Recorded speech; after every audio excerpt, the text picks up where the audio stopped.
Hi, I'm Vicky from PhysiPod, and today we're introducing our newest addition to the balance board range, the Kids Amaze board. So you might be familiar with one of our existing boards. This is our traditional medium difficulty balance board. So as you can see underneath, it's a mid-range profile which covers a lot of applications. We then have added this board specifically to the range. So this is the Kids Amaze board. As you can see, it has Amaze in the centre of the board, textured surface for non-slip functionality, which makes this quite a safe board to stand on, and it has little holes at the side, so this is for increasing the difficulty of use. So if you wanted to, you can thread some tubing through here, which I'll demonstrate to you in a minute, and that will increase the difficulty of using the board. So traditionally, balance boards have been used in physiotherapy and other health applications for the rehabilitation of lower limb issues. So it could be hip and knee problems, it might be a lack of core stability, lack of proprioception.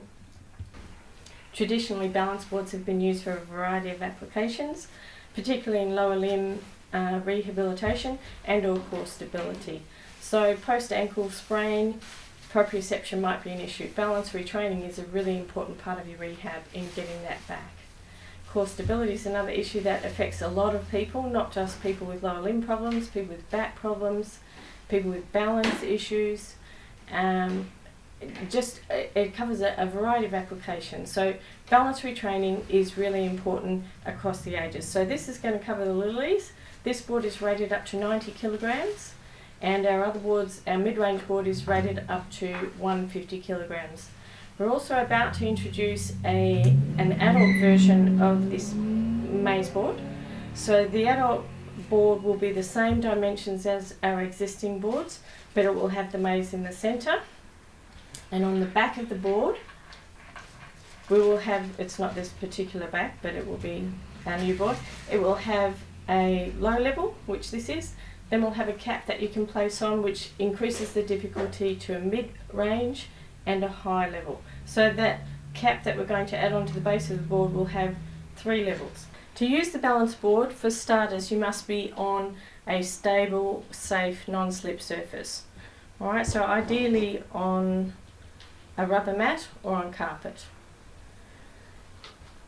You should step one foot on first, wait till you've got your balance, and then place your second foot on.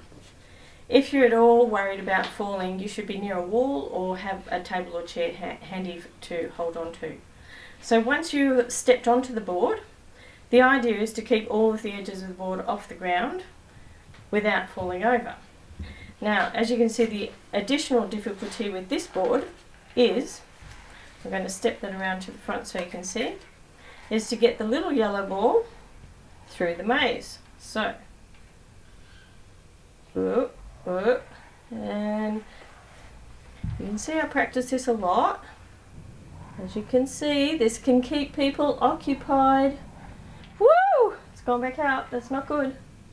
Keep people occupied for hours. In fact, at a recent conference, all the big kids couldn't get off the board because they liked it so much.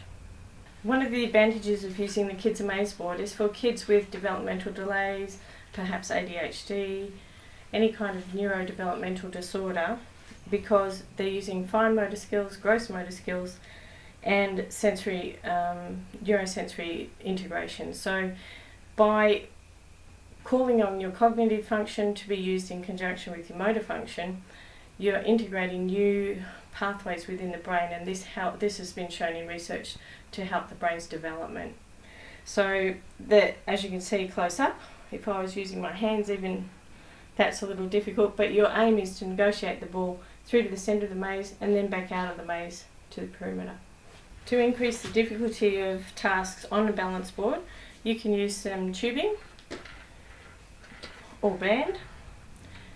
Simply tie a knot in the bottom of the tube, pull those through, and then you're going to step onto the board. So step onto the board. Once you've got your balance, we would then add in something like lateral arm raisers, forward arm raisers. You wrap that around your hands and do some curls. or you can do lateral raises and then add on squats, providing I don't fall over.